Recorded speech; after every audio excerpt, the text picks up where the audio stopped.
Straight ahead on 12 News, a bargain hunter's delight, where you can find a treasure trove of deals and support a good cause. Then, drivers rejoice in Robbinsdale, the 2-year project that's coming to an end. But first, dozens upon dozens of dogs up for adoption this weekend following a major case of animal neglect. 12 News starts right now. More than 100 dogs rescued from a northern Minnesota puppy mill are hours away from being put up for adoption. Authorities seized the dogs in July after they had to endure conditions that included cramped dog houses, improper ventilation, and dirty drinking water. For the past 3 months, the Animal Humane Society in Golden Valley has been caring for most of the dogs seized from a property in Pine River as they waited for the legal process to play out. This week, the Cass County Sheriff's Office finally awarded custody to the Humane Society. We've had these dogs for 3 months, and we've come a long way with a lot of them, but there's going to be a lot of them that we're putting up for adoption that will need additional help. More than 100 dogs of all shapes, sizes, and breeds will make up the initial group of seized dogs that will be placed up for adoption. Would-be owners will be able to choose among 75 puppies and 65 dogs.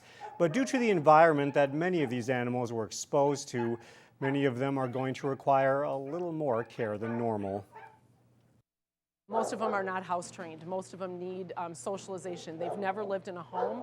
So all those simple things that we take for granted, these dogs have never been exposed to.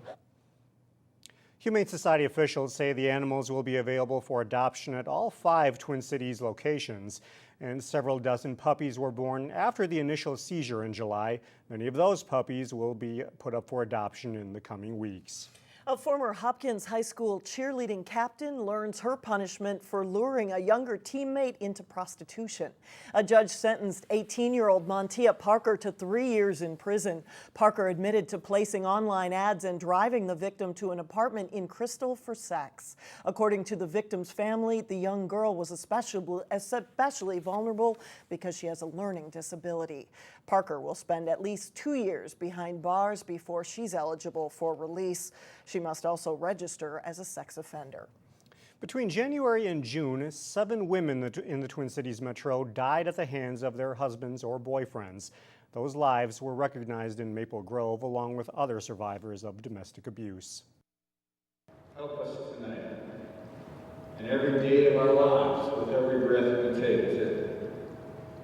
Be aware. The message of this candlelight vigil at St. Joseph the Worker Catholic Church in Maple Grove is that domestic abuse is not a private issue. It's a public issue that affects the entire community. In the Northwest Hennepin area alone, 28 people have died from domestic violence over the past 10 years. Advocates say we need to start talking about the issue and bringing it to light in order to prevent future abuse against women, children, and men. There's good news for residents in Robbinsdale. It will finally be a little bit easier to get around. That's just a little taste of what many Robbinsdale residents have had to endure for months near North Memorial Medical Center. The project involved rebuilding many streets, including France, Oakdale, and Lowry Avenues. City officials say while it was a headache for drivers, the reconstruction was badly needed. Crews also updated sewer pipes that were installed way back in the 1920s. The work we did was complete reconstruction. A lot of the underground pipes were dated back to the 1920s. So we took the opportunity to reconstruct all of the sanitary sewer, the water main, the storm sewers, and then reconstruct the curb, sidewalks, and the road itself. XL Energy crews are wrapping up the final part of the project this week. That's the installation of LED lights. There's a place in Plymouth where you can shop for quite a deal this weekend. Now, plus everything you buy goes to help people battling cancer. Angel's Attic will be in the old Four Seasons Mall. Reporter Shannon Slatton shows us what you can look forward to. Cute pair of red pants here. Come on, come on. It's a garage sale shopper's delight. That's called a wedding basket. Every color, brand new. Lots and lots of beautiful, beautiful lamps and lighting. Everybody's excited. For 5 days. A lot of new merchandise. Stuff, manly stuff for the men. The old Four Seasons Mall turns into a treasure trove called Angel's Attic. It ranges from furniture to the kitchen sink. And you never know what you'll find. We have a couple of camel saddles, and we have some camel saddle bags. And you know, even when I was setting it up, I had to look and think, how do you sit on that thing? Money earned at Angel's Attic goes to the Angel Foundation. They're perfect. And helps people battling cancer. So many people come in and tell us thank you for what we do. So many of us have worked together for so many years that we really have a real passion for it. The sale moves around. The location hasn't really made a difference to me. Wherever it happens to be is where I've been. But this year, Nancy Jensen only has to drive 10 minutes to volunteer. It's been a very long, hard work year because we are so short-staffed. A bittersweet year for volunteers because this sale will be the last one. I think that we're all getting older and we just don't have the energy that we used to have. Many of these volunteers have been working together. We're kind of the core. Nearly every week, going to estate sales, picking up merchandise, storing it, then selling it. So it's a huge, huge endeavor. Extremely a lot of work. Volunteering weekly, together, year-round for 15-plus years. Yeah, it's a volunteer family. The sale kept growing, but the number of volunteers did not. So it was time. This year, We just have to. volunteers decided would be it. It's a lot of work. Unfortunately, we don't get an influx of new volunteers. And everybody gets that year older. But it's not doom and gloom here. Far from it. Everybody's interested in different things. Because volunteers know this sale Looking for the final stretch. is a sale well done. The last hurrah. In Plymouth, Shannon Slatton, To sell it all. 12 News. Good work to those volunteers. Well, doors open at 10 a.m. on Saturday, and the sale continues until next Wednesday. It costs $3 to get in on Saturday, but it's free on every other day. Well, straight ahead, a high school homecoming first. Find out why having some home field advantage is such a big deal at one area high school. And later in sports, cross-country titles are on the line in the Lake and Northwest Suburban conferences. But first, prepare for a cool down in your AccuWeather forecast.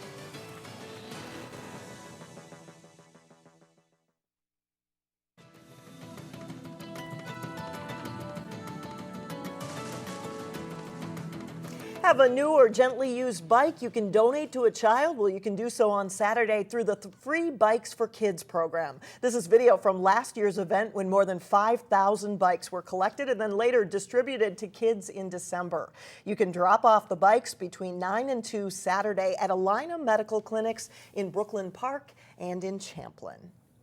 At high schools throughout the area, it is the season for homecomings. And Neil Persley takes a look at one high school in Plymouth that's looking forward to its very first true homecoming. I'm trying to get it as thick as I can, but yet as straight as I can. At West Lutheran High School in Plymouth, this particular homecoming football game is very special. Like I said, it's our first home game ever like this, so it's very exciting. Let's go, hustle, hustle. Very exciting because this homecoming will be the first time the football team has gotten to play a game on their home field. I believe that having our football game here as a senior, it will be way more amazing. I've never had the experience before. Obviously, all of our home games have been somewhere else, 15, 10, 20 minutes away. So this is new experience for me, and I know it's a new experience for everybody, so we're all really excited about it. Previously, West Lutheran played its home games at sites all across the metro.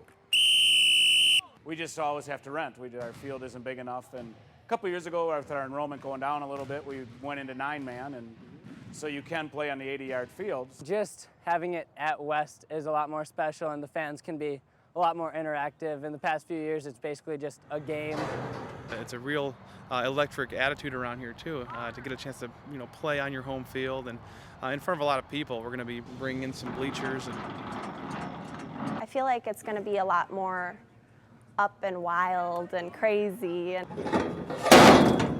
As senior and captain of the football team, Nate Kiefer sees it as a way to celebrate a memorable year. Just having it here at West Lutheran is really the most special thing. I mean, all our fans can actually come to this one. In Plymouth, Neil Persley, 12 News.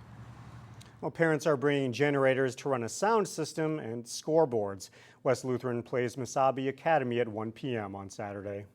Election Day is less than a month away, and this year there are several local races in the Northwest Metro for City Council and also School Board. Starting on Monday, 12 News is giving you a preview of the candidates. It's a chance to hear from those running for office in their own words. We begin Monday with candidates for the Hopkins School Board.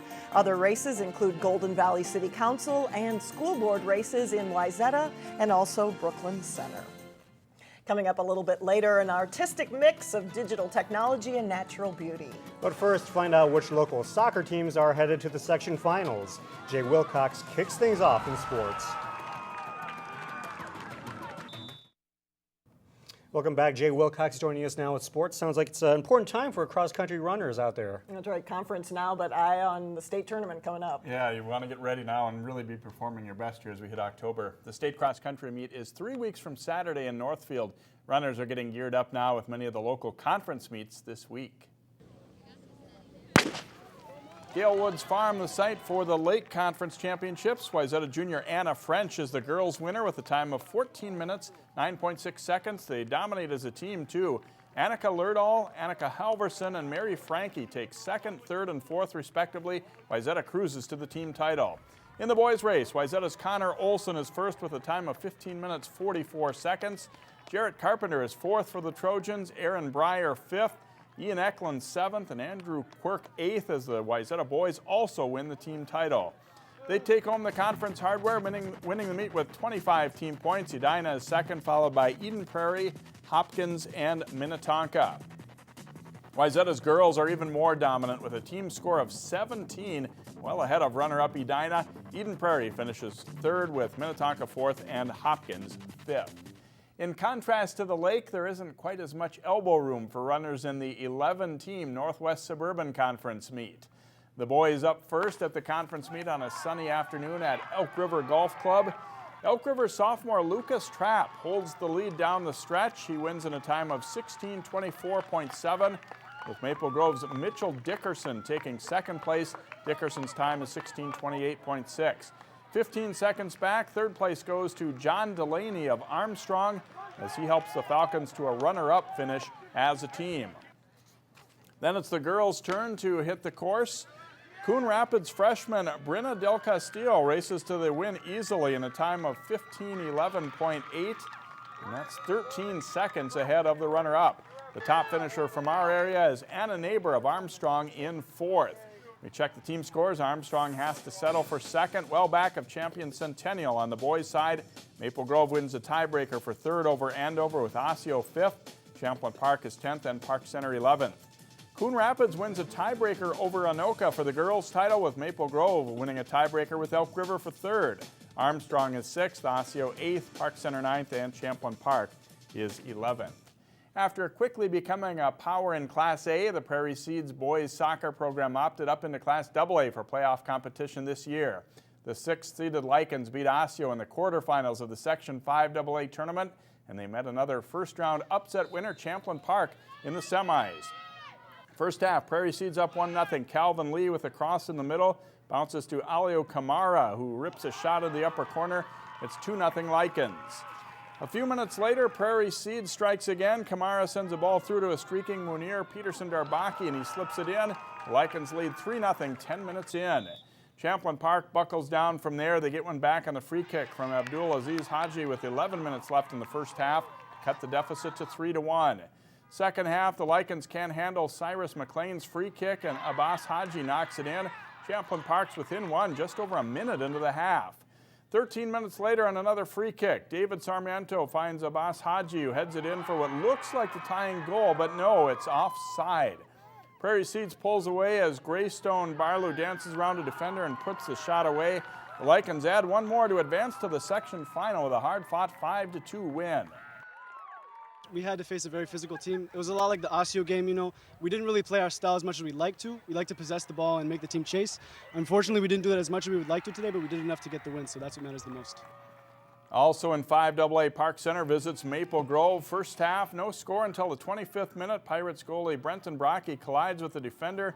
Michael Barrett knocks it into the net, giving the Crimson a 1-0 advantage that they carry into halftime. Second half, Park Center's Alec Tau drops the ball behind the defense. Sam Ben knocks away from goalie Ben Nelson. but Nelson gets his hands out to stop the follow-up shot. With 8.5 minutes to go, Maple Grove's Ben Zaver is tripped in the box, setting up a potential game-clinching penalty kick. But Brocky guesses right, stopping Kevin Hoof's shot and gives the Pirates the momentum back. It doesn't last long, though, as 3 minutes later, Zaver dribbles through Park Center's defense before beating Brocky low. The goal ices the game for the Crimson, who advanced to the section final with a 2-0 win. Yeah, we knew if we played our game that we could beat them, and we did that earlier this season, and we felt pretty confident. But I mean, it was obviously a good game, and they played well too. So Maple Grove and Prairie Seeds going on, and more action coming up Saturday for some of the local teams in soccer playoffs too. All right, thanks, Jay. You bet. Still ahead, a view of the Rocky Mountains like you've never seen before. It's an art exhibit you can check out this weekend in Brooklyn Park.